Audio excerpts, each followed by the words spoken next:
Really? by Why? the Tell world me of, about that. What was the rejection centered on? well, it wasn't surprising to me. It wasn't perceived as material that was commercial enough to support the cost of it. It's not a story that kind of easily fits into indie low budget film model. It's period. It travels all around the world into some glamorous settings. It has a lot of crowds in it. So it just kind of cost more than people thought it could ever earn back. And yeah, we knocked on a lot of doors and pretty much heard the same answer. There were a number of different interesting filmmakers who wanted to do it, but we kind of stopped, I would say, about 2009, 2010. And the big pivot was when Scott made Godless for Netflix. Right. And he called me up, and they had asked him what he wanted to do next, and he had asked me if the rights to Queen's Gambit were still available.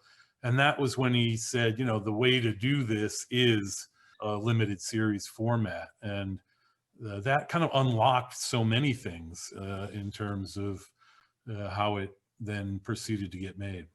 Wow, I love that. And hopefully another time you'll be able to tell us about how many people said they didn't want to make a movie starring a young woman playing chess, but that's for another day.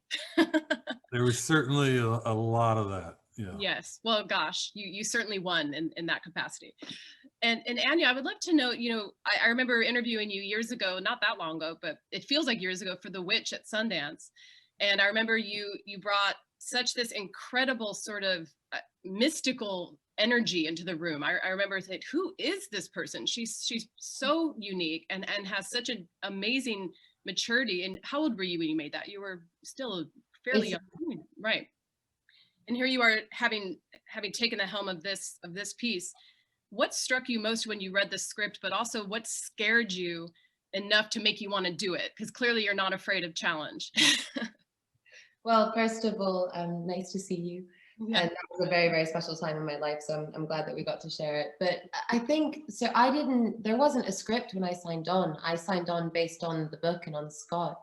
Oh, great. I think when I read the book, I connected with Beth so much that inherently scared me, because I think I've always acted from a place of empathy where I try and lose aspects of myself and bring new people in. And for Beth, I was very aware immediately that I was going to have to show more of myself in order to tell the story right. And that inherently was a wonderful filming experience, because I've not had to try in that way. I just sort of showed up and did it. But at the same time, it's, it's exposing. You feel exposed, you feel vulnerable. But I had to tell it. I really, really felt I could tell the story right. And I think that we have a responsibility as performers that even if we're offered something, if we're not the right person to tell it, you have to let it go, even if it hurts, because the right person is supposed to tell that story. And for Beth, I really felt that I was the right person to tell it. And I'm curious, what aspects of yourself were you afraid to show that you've just described? What elements? Is it maybe her disconnectedness, or what did you feel on that front? I think it's the inherent loneliness, but also, those quiet moments that you have to yourself in your own hotel room that nobody else witnesses. I was putting them on screen for anybody to witness at any moment in time. So that was a little scary, but it never felt scary when we were filming it. It was only strange once the show came out. And I was like, oh, okay, that's going to be considered a Bethism, and that's good. I'm glad that it's seen as a Bethism.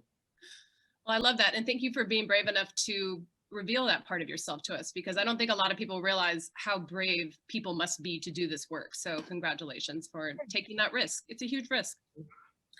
And now onto your co-star, Marielle. And actually, I first met you when you were breastfeeding your newborn baby and when you had your first film, Diary of a Teenage Girl at Sundance. It all comes back to Sundance. And I remember being so struck and so impressed that this woman who had just given birth was promoting her movie and just no big deal while also feeding her child. So that's Marielle, pretty much. I might be breastfeeding my newborn any minute. I might bring her in here. You never know. Well, let us know if you need to take a break. I will. Having done so much directing in the last decade, How did it feel to return to your roots as a performer, but also relinquish that control that you had had in your previous jobs and say, oh, I'm actually not calling cut.